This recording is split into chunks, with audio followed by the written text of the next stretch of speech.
Good morning and welcome to NASA headquarters. We're excited to have with us here today 7 astronauts from the Apollo program. They're here to help us commemorate the historic first lunar landing 40 years ago today. Joining us here, and this is the order they first flew on Apollo, is Walt Cunningham with Apollo 7, James Lovell with Apollo 8 and Apollo 13, David Scott with Apollo 9 and Apollo 15, Buzz Aldrin, Apollo 11, Charles Duke, Apollo 16, Thomas Stafford, Apollo 10, and Eugene Cernan, Apollo 10 and Apollo 17. The Apollo astronauts will begin. I think actually Jim Lovell is going to begin with an opening statement, and then we'll take Q&A here at NASA headquarters, followed by our NASA field centers. Jim? John, thank you. I think that today we ought to look at July 20th and the celebration of the landing of Apollo 11, and really the complete context of what we're doing here. This is not just to celebrate the flight of the last 60 miles of the Apollo 11 crew to the landing. Certainly we all honor the Apollo 11 crew and the people that provided their support. In reality, this is a national celebration of the completion of something that President Kennedy suggested and committed to 9 years before the landing of Apollo 11. And we have to really celebrate in a national scope the flights of Mercury, the original pioneers and what they did there. The flights of Gemini that did all the work that and all the processes and the rendezvous and the EVAs and the long distance flights that made the final landing on the moon possible. And then we have to look at some of the early Apollo flights that finally led the way all the way to the moon, that made this final 11 landing really a national celebration and something that we can all be proud of. So in aspects of all the Apollo celebrations we've had this year, we've had 7 and 10 and 8, this is really a national celebration. This is really a celebration for all those people that helped Neil and Buzz and Mike make that final 60 miles travel to the surface of the moon. And so we're all here to celebrate this day on really a national scope of a great project in a bold move, and well conceived, and a final completion.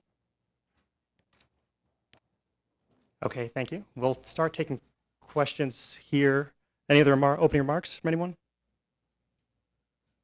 Okay, we'll start taking questions here at NASA headquarters, followed by our field centers. Remember to wait for the microphone, state your full name and affiliation, and who your question is directed to.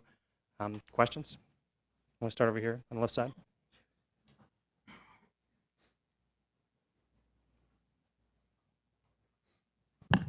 It's working? Good morning. Tom Fitzgerald from Fox Television, WTTG here in Washington. Mr. Aldrin, if I could ask you, we'll start with you since this is the anniversary of the Apollo 11 landing. So many people talk about where they thought the United States and the space program would be by now. Looking back on this day 40 years ago, where did you think we would be by now? And where do you see us moving forward from this point in 2009? I think we were all caught up with the task at hand to give a whole lot of thought to where this really would fit into the future. I would call it being naive, maybe, in comparison to where I think I, as an individual, stand today, looking at the past and looking at the future. Clearly, the commitment to land on the moon was absolutely pioneering, uncharted technology. And we achieved that and flushed with success. 6 out of 7 successful landings. About the odds that we thought our mission was that we would be able to land and come back. 95%, I guess, we felt of coming back alive. So I think where we are today is quite a bit different. With the success that we had with Apollo, and when we chose to terminate that because of a fading interest in wondrous things being done on the last missions that Gene was involved in, just tremendous achievements, but it was not really stimulating the ongoing interest of the people. We had Southeast Asia problems going on with good friends of us. All of us probably would have been over there dropping bombs, shooting down MiGs or something, had it not been for the space program. We had those things to solve. We had a sort of a new uprising of questioning authority with a youth, maybe stimulated by not liking the authorities' decisions, and maybe a few of them going to Canada or whatever. There was clearly a flower in the end of a rifle. There was an opposition to what the government was doing.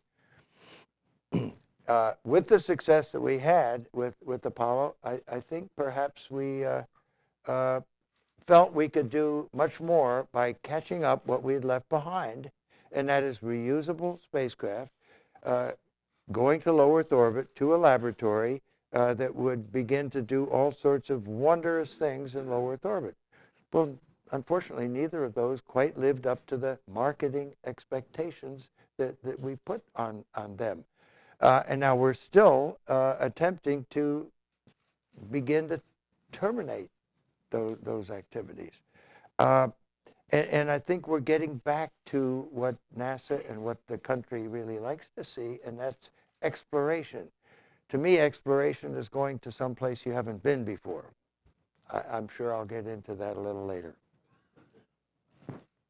Thank you. Next question. Hi, Jeff Kluger, Time Magazine. I'm wondering if any of you guys want to comment on the likely recommendations of the Augustine Commission when it releases its guidelines or its suggestions in August. Do you feel NASA is on the right track now for return to the moon? Do you think there should be a modification of the plans for the boosters being used? And is the timetable generally correct, or do we need a little more time to fly the shuttle before we put that away? Jeff, I've talked to you on the phone, but I can't see. Where are you? Can you raise your hand? Back there. Gotcha. Okay. Go ahead, Yeah. Tom. You know, back in 1989, President Bush, 41, President Bush Sr., the 20th anniversary of the first lunar landing, said NASA, you know, after completing the space station, should set its sight after the turn of the century, turning to the moon, so this time to stay, and then eventually an expedition potentially to Mars, and started, you know, that idea. And then there was several things put forth by NASA that then the reactivated Space Council disagreed with, and then I got asked to volunteer to head a task force, which I did for about a year voluntarily. It had 2 floors over here in Crystal City, and put together all the ideas from the Department of Defense, NASA, Department of Energy, academia, ideas from around America, all the aerospace industrial firms, and it's called America at the Threshold. And we have showed the basic technology priorities and the different options of architectures. And what they have today in Constellation is somewhat of a modification of one of those, but today the Augustine Commission and President Obama's asked him to review it. And Norm Augustine asked me to be the first one to make a presentation, and told him, you know, that here are the options, and really about the only one you could look at is Architecture 1. We won't go into that, but they're looking at the options, and from that they'll make recommendations that here is a series of options, what we should do. But, you know, the nature of NASA, Buzz has outlined it, is to explore and go ahead. Now, everybody can have their own little design, but we have a new administrator now, some good people on board, and let's have them look at the options and decide what is reasonable to go forward to have this country explore again. Walter Cunningham. Nice crowd. Thank you all for being here. the first question that was asked, I don't think there was a soul in the astronaut office back in the 1960s that wouldn't have thought we would have been on the moon by the year 2000. Mars. Excuse me, Mars. It's a big mistake. But that's the way we thought about it in those days. But when you ask about the Augustine Commission, I don't think there's anyone that's better qualified than NASA to evaluate the various options. But it may all be very academic because it's not, in this era, unless it has the funding to do it, it doesn't make any difference which option they take, and that seems to be probably the most critical point. Until we were willing to pay the price, the American public is not going to have a very aggressive space program again. Thank you. Tracy Watson? Yeah, Tracy Watson with USA Today. For Mr. Cernan and Mr. Duke, I think, since you've had a good stretch of time on the moon, what advice would you offer NASA about sending astronauts back for longer missions? What are the big considerations in your mind about making that stay there, productive and reasonably comfortable? Thanks. Go ahead. Go ahead, Gene. You'll find out most of us have a lot of advice for NASA at this point in time. I have a lot of advice for the administration too, which you may not want to hear about. But I think so goes the administration, so goes America, so goes the space program. And I'd like to think, as I look back, it's a nostalgic time.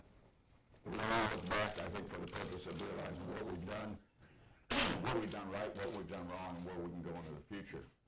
And if you think about it, from the first steps of Aldrin Shepard to the final steps on the moon, the space program sort of mirrors the last 230 years of this country. Think about it. We had to accept challenges. We had to be bold. We had to take risks. We had to make sacrifices. And think about that. And in a sense, it's a encapsulation of 230 years of what America is all about. We can recapture that kind of spirit in America. We can recapture the spirit of the space program. And the greatest legacy I think we have from Apollo is the inspiration it provided for those young dreamers who follow in our footsteps. So we can live and stay on the moon as long as we want to. Charlie and I were there for 3 days. I mean, we both, I'm sure, would rather have been there for 3 weeks. We didn't have the capability nor the time. But we need to go back to the moon.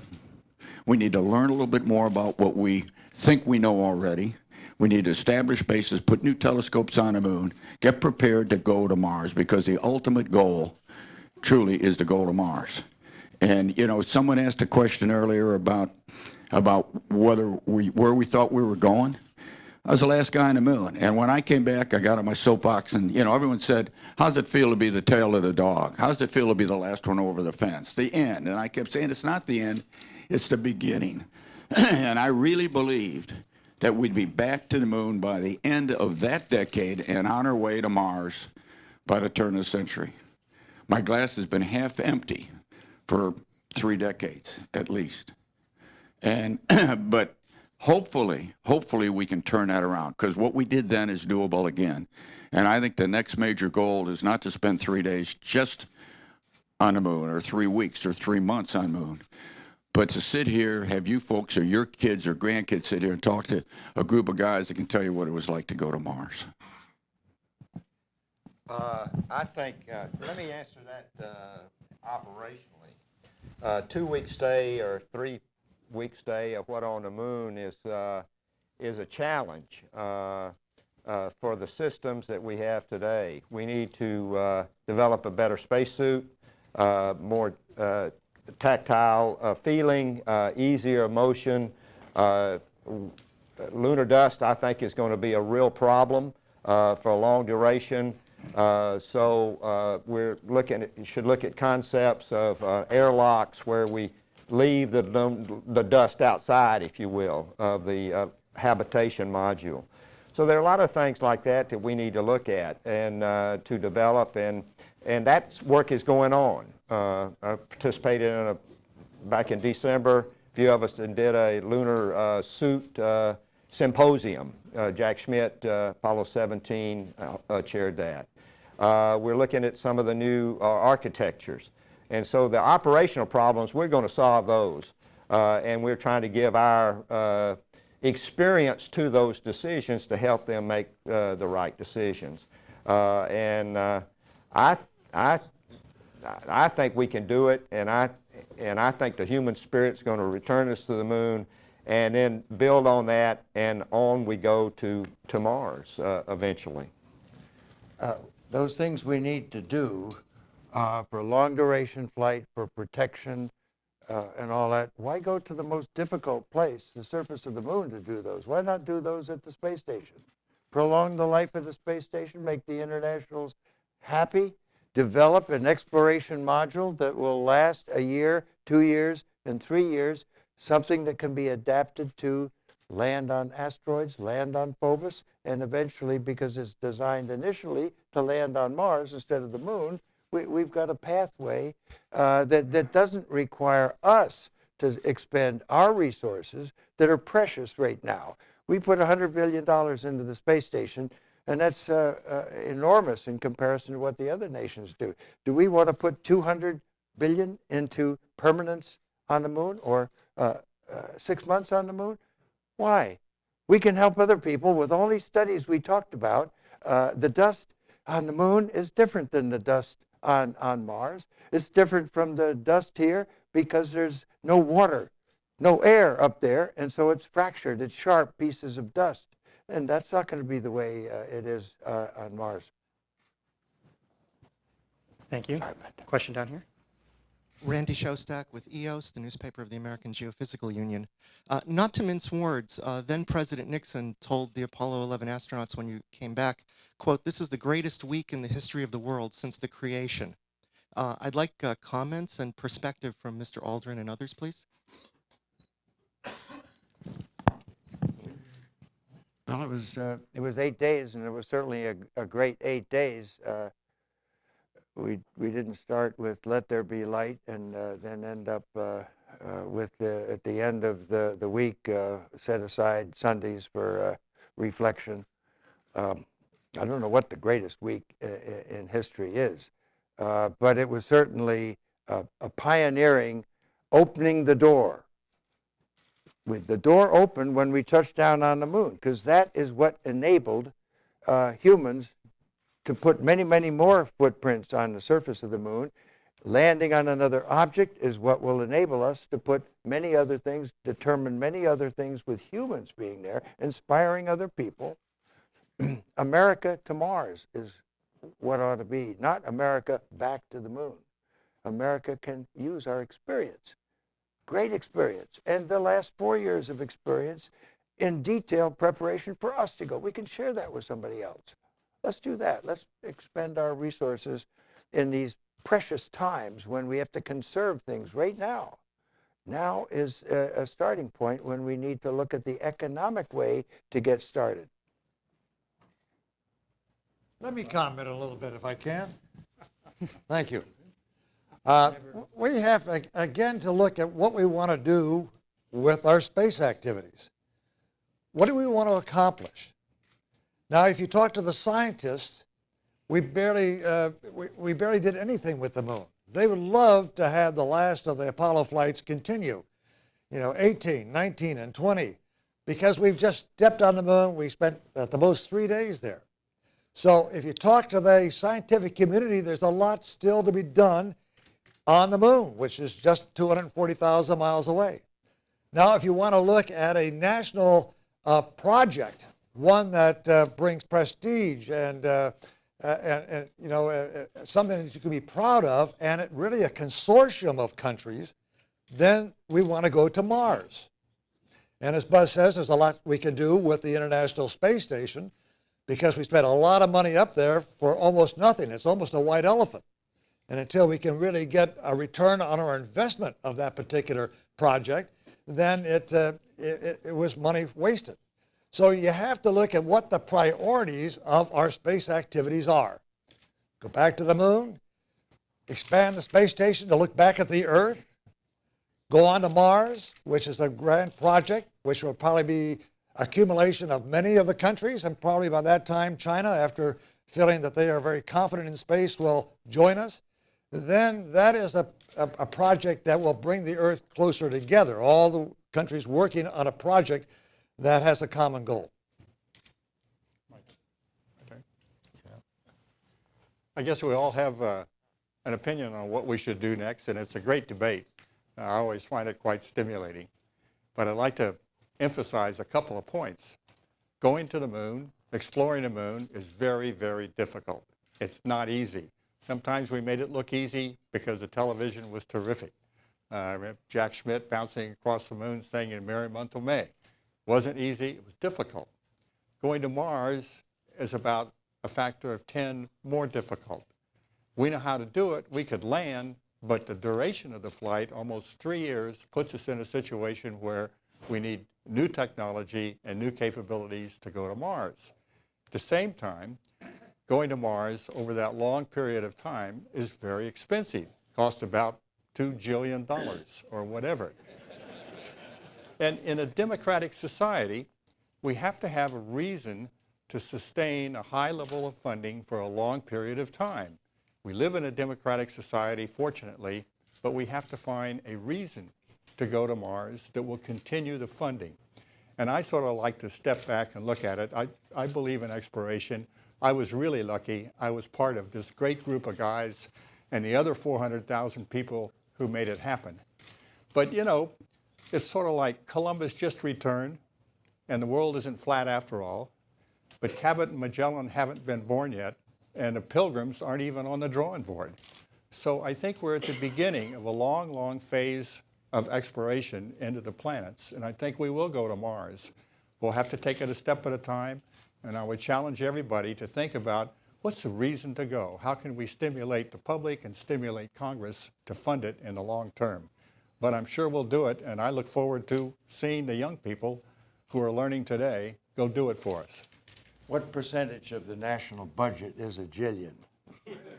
No, Joe, no, I said 2 jillion. All right, twice as much. What percentage? I mean, we got a 0.5% right now. We'll keep going at a 0.5% until we get out of this recession. You don't have to make the investment to go to Mars right now. The investment that we made back in the 1960s was paying back. You got the return on the investment for the next 30 years. It was a driver of technology that really helped make us the leading driving economic force in the world. What are we doing today? What investment are we making today that will ensure that we have that kind of return for the next 30 years? I don't see it out there. Somebody ought to be educating right here in Washington, D.C., what is the difference between an investment and an expenditure. The 1960s, we invested 4% of the federal budget, up to 4% in the federal budget, someplace where it was going to make a return. We now seem to think it's too much to put even 0.6% into the NASA budget. That is idiotic, in my opinion. Okay, thank you. Let's take a question down here. For Mr. Aldrin, since this is the 40th anniversary, can you take us back to the moment when you're leaving the orbiter, you and Neil Armstrong, what you were thinking, what you were feeling, were you afraid, did you look at each other? Just give us a bit of what that was like. I was marketing some books yesterday called Magnificent Desolation, and I explained a lot of these long and broad. You don't want to get me involved in the feelings along the whole flight path down to the surface of the moon. We'll never get out of here. We felt like we had a job to do. We were looking at the checklist, Mike and Neil and I, and we were doing things as it unfolded, marveling at what it was. But it wasn't the first time. Gene and Tom had done these things on Apollo 9. They had feelings too. They just weren't going to land on the moon. But we, instead of stopping at 50,000 feet or 47,000 feet, we kept going. We lit the engine, and we opened the door to the future of exploration by touching down on another object. Were we emotionally involved in that? No, we were trying to make a successful landing. And when we touched down, and I said, contact light, we looked at each other and kind of briefly congratulated each other. But if something was wrong, we had to abort quickly or wait for 2 hours. You're not worrying. you're not fearful. Those are clouding emotions that cloud performance. Performance requires an alert mind looking to the future. That's what we were doing. Having been there, emotion is involved. The adrenaline is pumping. Everything Buzz said is right, but there's something else happening that you don't have total control of that you got to accept at the time. Because when we landed on 17, the Earth wasn't up here. It was out the front window the whole time, all the way down to the surface. And if that isn't emotional, then nothing in the world is. Okay, thank you. We want to remind you, please don't use flash photography. And we'll take a question down here. Bob Asman, NBC News, retired. This is a question that you can all discuss. You've been talking about the International Space Station.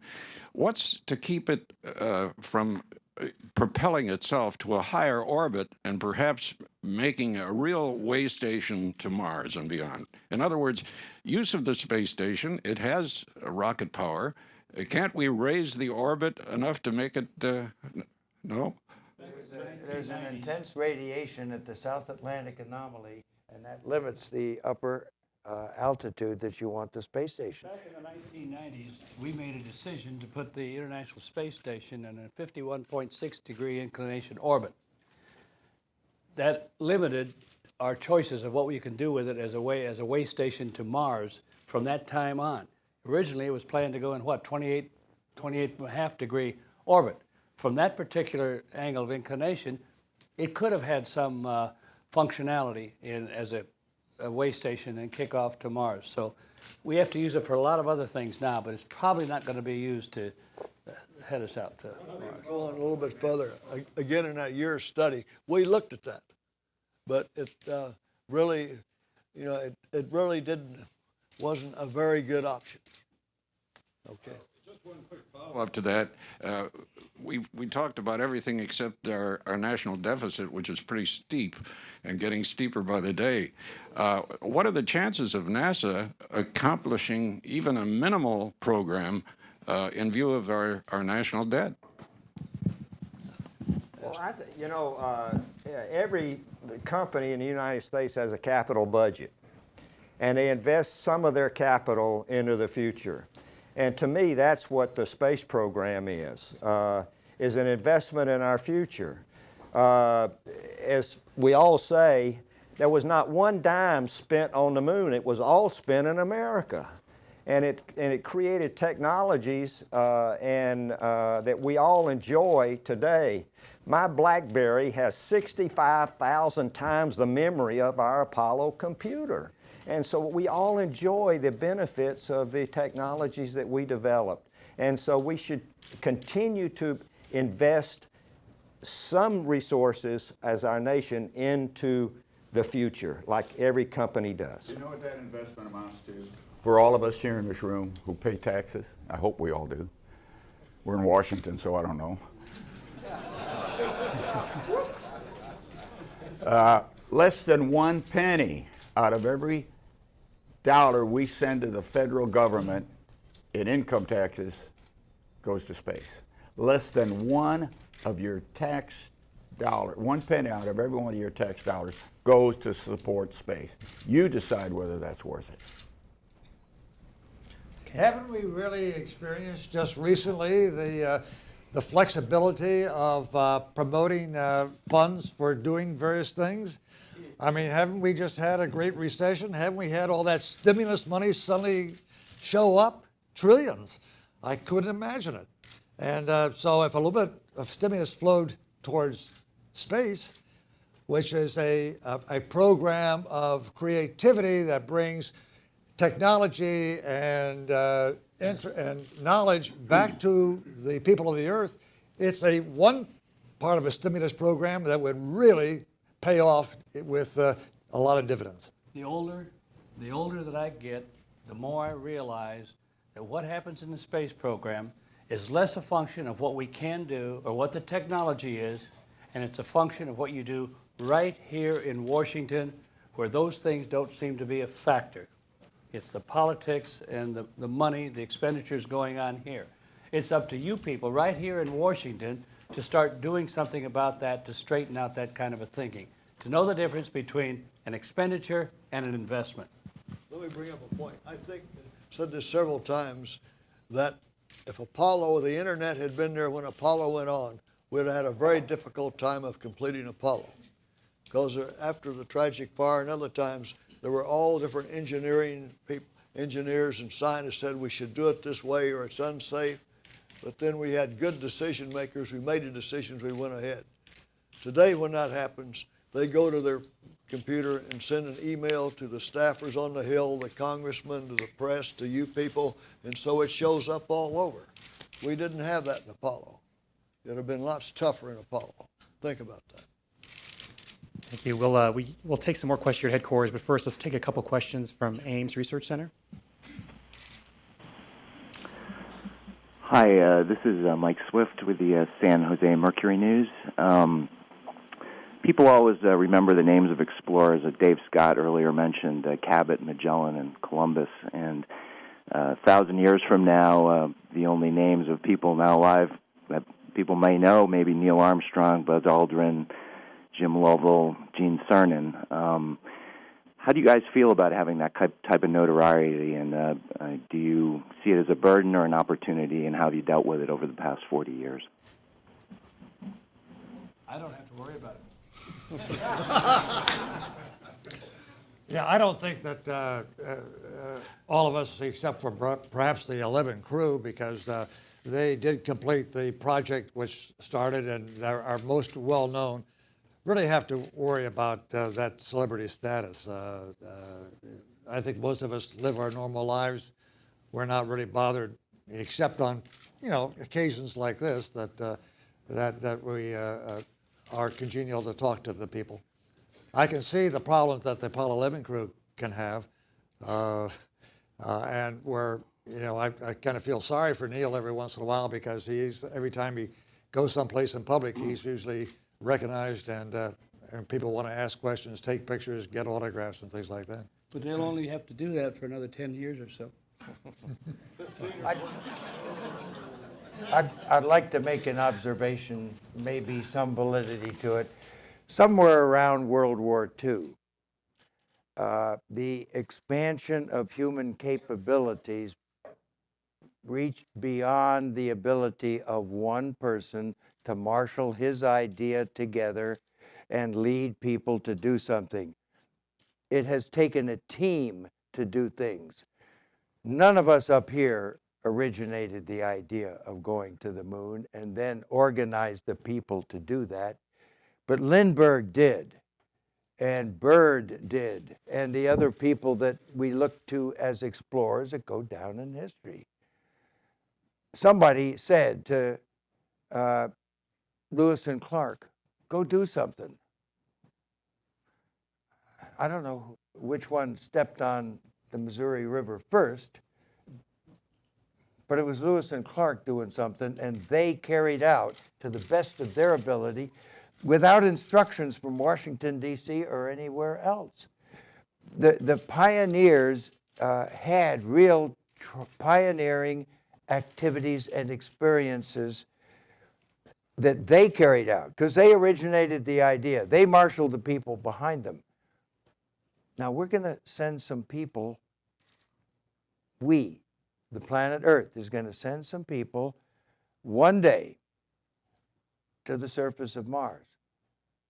And if we think we're going to send them there for a year and a half and bring them back, and then send another group there for a year and a half and bring them back, I'll tell you what Washington will do. They will find another way to spend that money, unless we have declared that our objective is an increasing permanence, a settlement.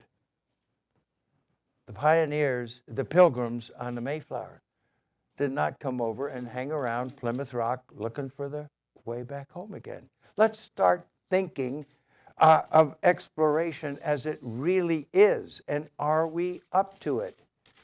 I don't think there's any point in sending human beings to the surface of the moon and having them spend the rest of their career there. But I am entertaining that idea that willingness until we have the technology that can afford to send people there and bring them back. I asked Dr. Kraft, Chris Kraft, up at MIT, I said, look, when I look at mission planning and what it takes to get somebody to Mars and what it takes to get somebody back, I think the mission that sends people there and brings them back is 4 times as expensive as if we just take them there and then supply them. He said, no, I think it's 10 times. So let's look at what investment we are thinking about. We're not thinking about just going across the Atlantic and coming back. We are thinking of the purposes of which we should construct a pathway for humans to Mars.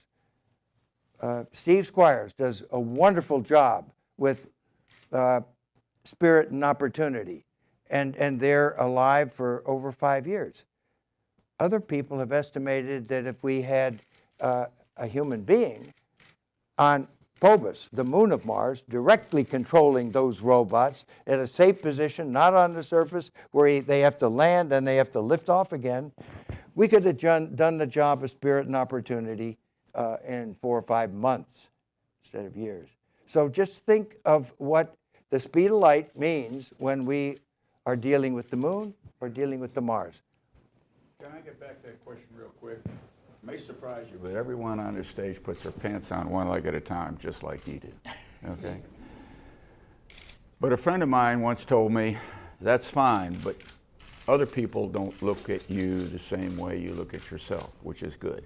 Other people look at these guys differently than they look at themselves. They all went to the moon, they all went to space, they all did something. That comes with a tremendous opportunity, because then there isn't anyone here who doesn't realize that they can get your attention. That's why you're here. They get young people's attention. If they get people listening to them, so we gotta watch what we say, and we gotta make sure we believe ourselves in what we say. But it comes with an awesome responsibility. When we got assigned to a crew and assigned to a flight, no one said you're gonna get your name in a history book, and that was not part of the equation. It just happened that way. But there is a tremendous responsibility that goes with what you asked about, because you do look at us differently than we look at ourselves, which is the way it should be. We're just like you. We just happen to be the luckiest group of people in the entire history of the modern world to have done something, to live our dreams, to go somewhere where no man has ever gone before.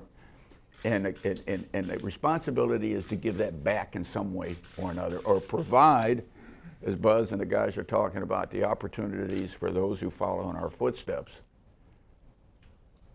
to once again see what has never been seen before. Thank you. We'll take one more question from Ames. Hi, Ron Luty with the San Francisco Business Times. You guys talked about a less than 1 cent per tax dollar commitment to NASA right now. Is there more of a public-private solution needed to get to Mars? What kind of position? Public-private.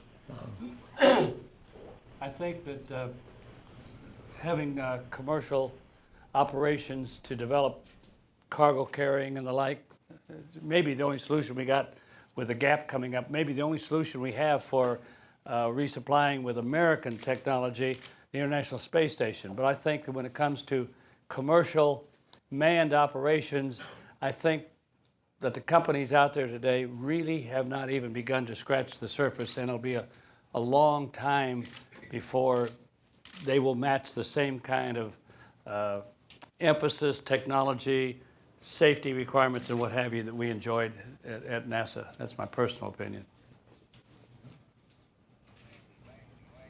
Okay, thank you. We'll now take a question, one more question from Field Centers. We have one from Langley, and then we'll come back here to headquarters.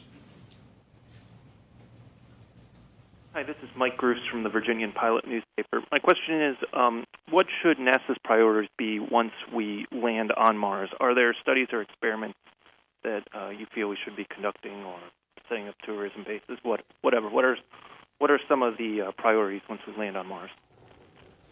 Well, I think we ought to wait till the Augustine Commission completes its recommendations there in August.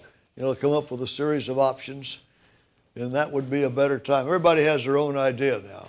I think all of us kind of agree eventually to Mars, and to what degree could vary, but let's wait to see what Augustine, he's got some good people, General Les Lyles, and other people there on board that come up. Let's wait and see and have this discussion in August. We got a goal we need to explore, but let's look at the options. And Tom, he's asking what we think we should be doing on Mars. We should wait until Augustine Commission says we're going to go there? And No, then we should. I think, Buzz, what Augustine will obviously say that this is some of their options. Yeah. And then the management, I think all of us are pretty much convinced that Mars is a goal we should shoot for, to explore, to go there. How we go there may have some different approaches. And I'm sure he'll recommend that as as some of the options. But that was his charter from the White House, was to come up, review all this, and also his charter got expanded, both the Constellation Program review and exploration and the station. So there's no life on the moon. Nope. Okay. We don't know about Mars. Right. Okay. There may be life on Mars. If there is, it's for damn sure we ought to go there and look at it. Right on. Okay. When we get there and we don't find any life on Mars, from that point on, there will be life on Mars, because we'll bring it there, whether it's germs and leftover urine bags or whatever it is. There's already that in that lunar module ascent stage Snoopy that's going around in a heliocentric orbit right now. You can't ever tell what's going to evolve out of that one. Answer your question, what we're going to do when we go. Maybe that's why we're going to go, because we don't know yet. That's human exploration. That's curiosity is the essence of human existence. Let's go and find out what we need to do. Things spirit and opportunity can't tell us. Put the human brain, the human mind, the intellect on Mars, and then we can answer that question. Okay, thank you. We have a question over in front here. I'm Allison Smith from the Canadian Broadcasting Corporation. The work that you did inspired more than a generation, and some of it we see around the International Space Station. You talked, Mr. Cernan, about the responsibility of that. But Mr. Lovell, you also talked about the International Space Station as almost being a white elephant. I'm curious to know what you see in the space program today that can be an inspiration for the next generation. Well, I mentioned it as a white elephant, and I was doing some of the initial studies of the space station when I was still with NASA. And I'm saying that as of to now, the people up there are merely maintaining that station and building it up. And we have about a 3 or 5 year period where we will not have the orbiters to complete the work that we're doing there. So we have a problem with the space station. I want to see the space station have a return on our investment. And I think it can be. It can look back at the Earth and learn more about the Earth. It can be a waypoint. It can be, we can look at other things that the space station can use, things that we haven't thought about yet. So when I say it's a white elephant, it has been a white elephant. We've been building it up. We have not gotten really any substantial experimentation from it. We've used that as a waypoint sometimes. We've done a lot more with the Hubble Space Telescope, which I think was one of the greatest triumphs of the space program. So do you see inspiration in what you see today? I see inspiration to use it, yes. It's up there. What it does that is important is perhaps more political in the fact that we have a consortium of countries now that can work at the space station. We have gotten Japan and Germany of the European space agencies, Russia. They're all working together. And some aspect, the intercourse of these countries working together has a method of learning more about the countries themselves, and we're using space as an item to do that. In that respect, the space station, I think, has some merit to it. As a scientific tool, I think that the space station has a long way to go. Let me bring up one point here. And I want to follow what my classmates from the Naval Academy and colleague has to say. And I'll take maybe a slightly different approach since I chair the Independent Oversight Committee for the International Space Station for NASA's volunteer work. Right now is the first time we finally have a 6-person crew up there. And the Russians are committed over the next 18 months to have 17 launches. That's Progresses and Soyuzes. Now, and also we have an ATV coming up from European Space Agency, and we have the Japanese HTV coming up that will carry heavier payloads up. Are they will be as good as the shuttle? No, but there'll be a lot more of them. So let's see. But they added one shuttle flight that's very, very significant called the Alpha Magnetic Spectrometer, developed by MIT, and this will be placed on 7 different locations, 7 on the station, to look out into deep space, to look and determine potentials of black matter and the formation of the universe. In response to your question, and also a little bit in response to my friend Jim here, if the International Space Station has some limited functionality going forward, other than just a laboratory, it's because of the decision that was made to put it in a 51.6 degree inclination orbit.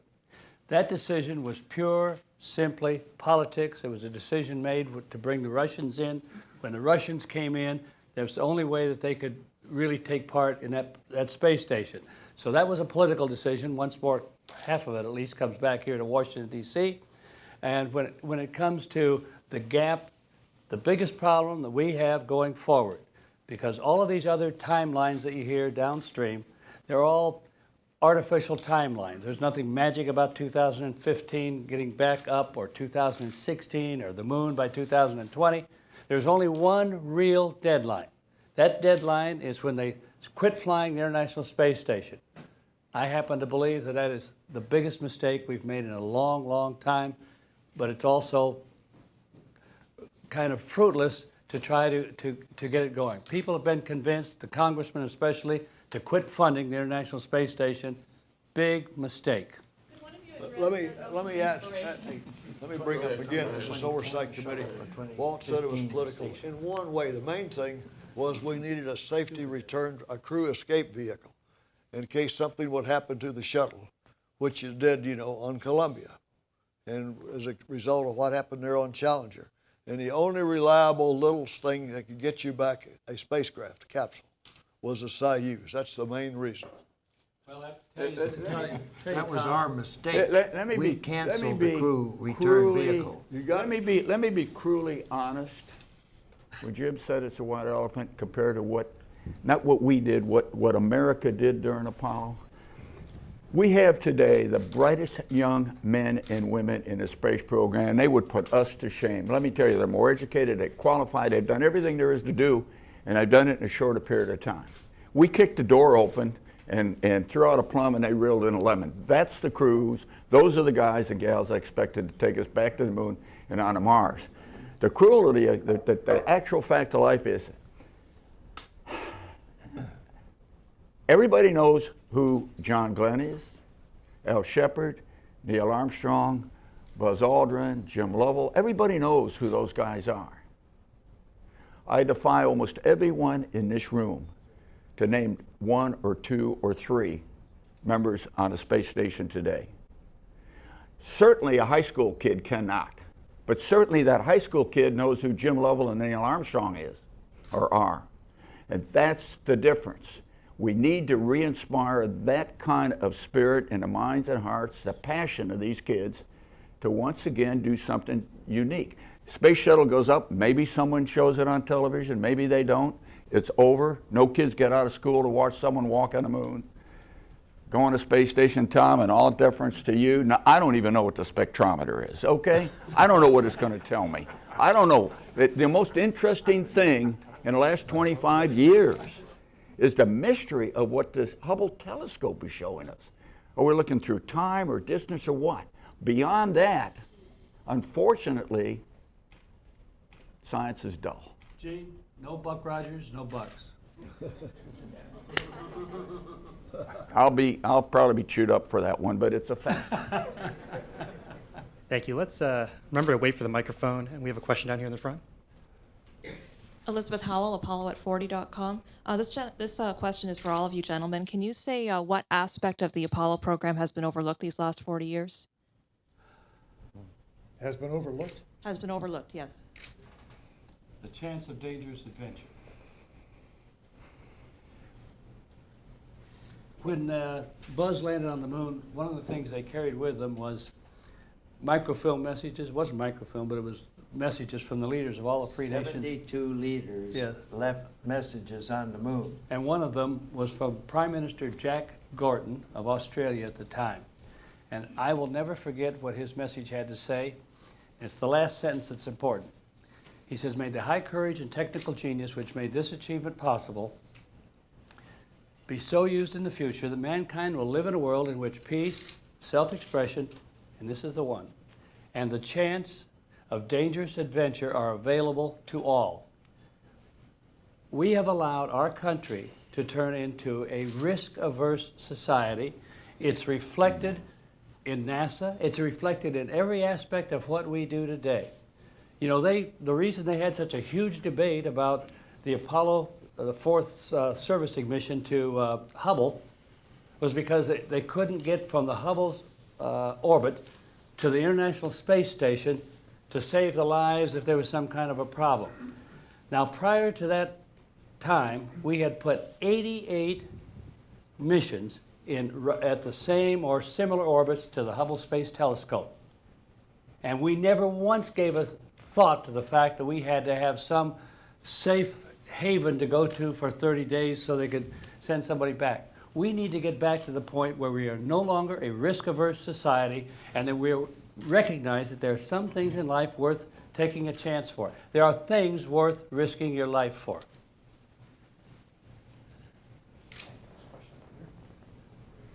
This is Bob Nance. I was lunar module flight controller during all the Apollo missions. And guys, you know, back then, unfortunately, we're all older than most of the people in this room. Not you, Tom. But, you know, back then we were inspired. People were excited. I mean, people just couldn't wait to watch the TV to watch a space mission. I know in Apollo 13, Jim, you know, that was one of the things that suddenly that nobody wanted to watch the flight, and then all of a sudden it was all the talk. How do we inspire our young people, the people that go into science? I mean, are we going to allow this country to get behind? We were in a space race. Everything was exciting. How do we get that spirit back into America?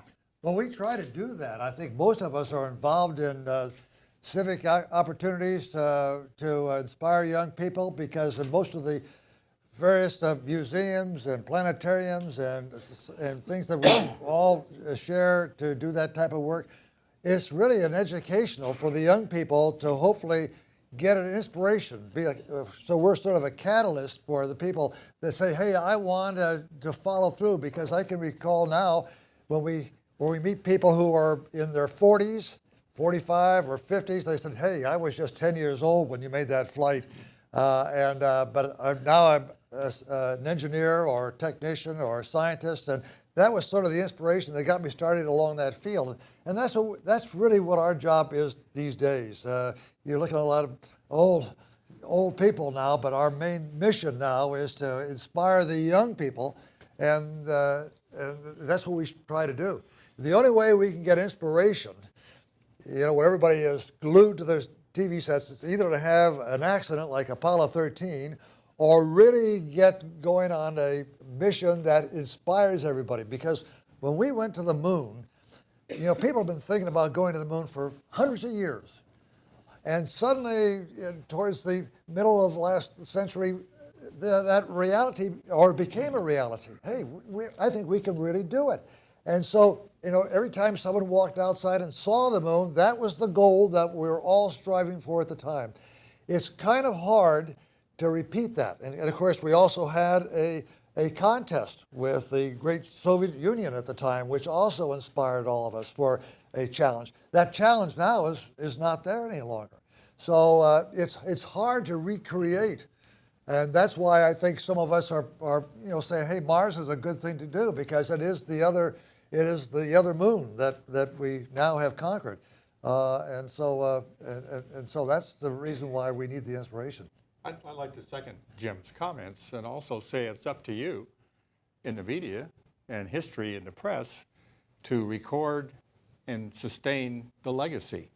We're going to be around for a few more years, but to inspire the kids, I think you have to continue this story and understand why Apollo happened, how it happened, and all the people who contributed to it to make it happen, which stimulated the young people.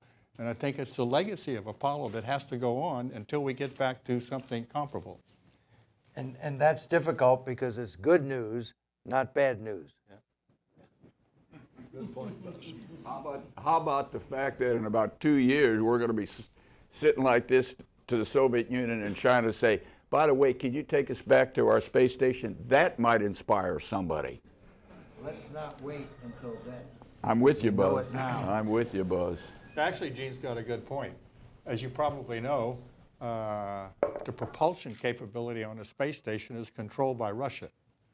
And that's the country that keeps it up and keeps it moving. So we got to play those cards pretty carefully.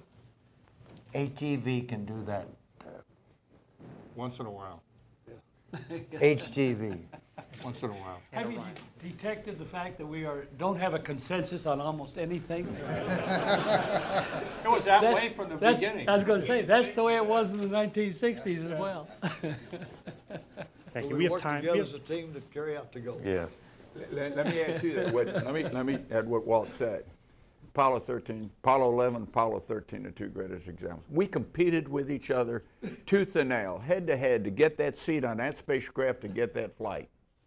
But come Apollo 11, we were all hitched to the same wagon, pulled in the same direction. Came Apollo 13, we were all hitched to the same wagon, and you know this well, and we threw away the badges, and we were all headed in the same direction. And that's just the, I guess, the spirit. That's one of the legacies of the space program itself. We can do those things when we need to do them. Thank you. We have time for 2 more questions, and we're going to have to wrap. We have one up here in the front. Gentlemen, before I ask my question, I'd just like to say it's a distinct honor, pleasure, and privilege to be with true American heroes, especially on this day. And I thank you very much for coming here. Thank you. My question relates a little bit to jobs, a little bit more to politics. In the 60s, you saw a rise in technology that created jobs. We just saw a multi-gazillion-dollar stimulus package. If we were all, as your emissaries, going to our local Congress people, members of Congress, senators, and saying, you got to put up a program to Mars. You know why? Because it's going to create jobs. Not just to the MIT PhDs, but to the people with high school diplomas, technical school diplomas, and things like that. What kind of jobs can we tell them that a mission to Mars is going to create for their constituents, so they'll put a check mark in? I don't believe you go out and try to, quote, create jobs. If you make the right investment, the jobs it comes from the bottom up. What you have to do, for example, in our country today, if you would make things better for small businesses especially, and let the small businesses create the jobs, not phony jobs. If you make the investment and their business starts growing and you allow the competition, they will create the jobs. It's happened throughout our history. Why are we throwing that away now?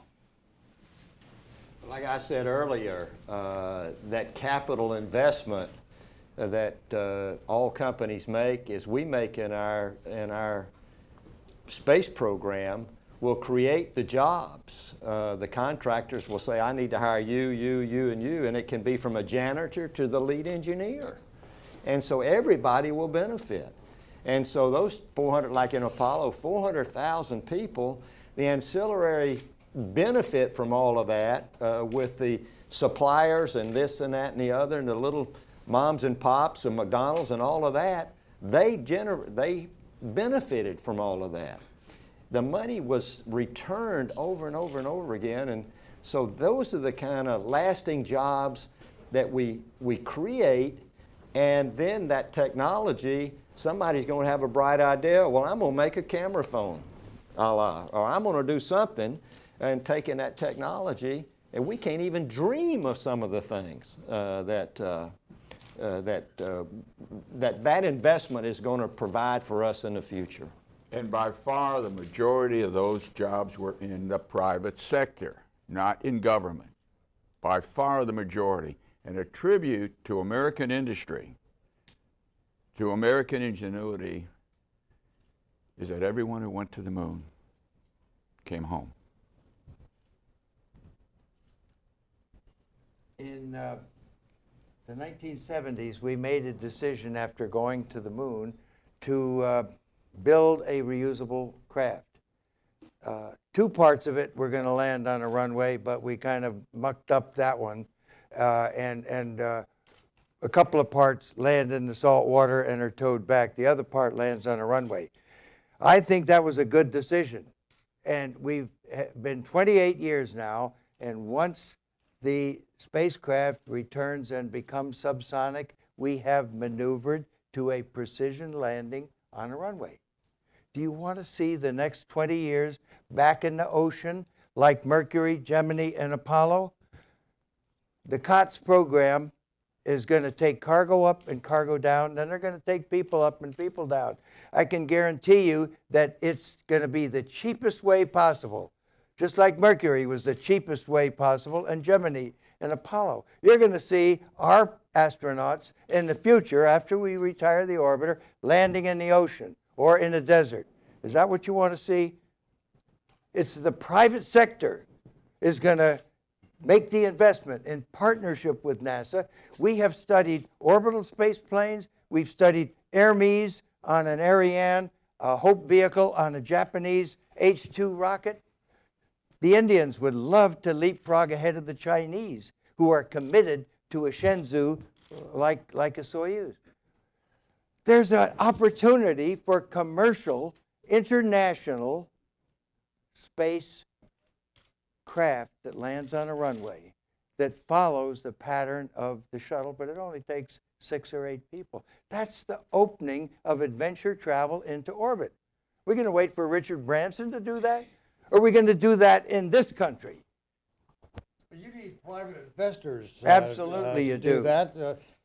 We're all part of a government program, and I agree with you that the privatization of space will occur, but it's only when the people who are involved in that see a return on their investment. And we have privatization in communication satellites, weather satellites, GPS, and all that is well done. But until we get a privatization of transportation to the space station and back again, and we see that those people who are involved and invested in it see a return, you're not going to get it. Unfortunately, we are out of time, so we are not going to be able to take any more questions. That will conclude today's news conference on the Apollo 40th anniversary. For more information on Apollo 40th events, please visit www.nasa.gov/Apollo 40th. Thank you. Don't tell. Don't tell.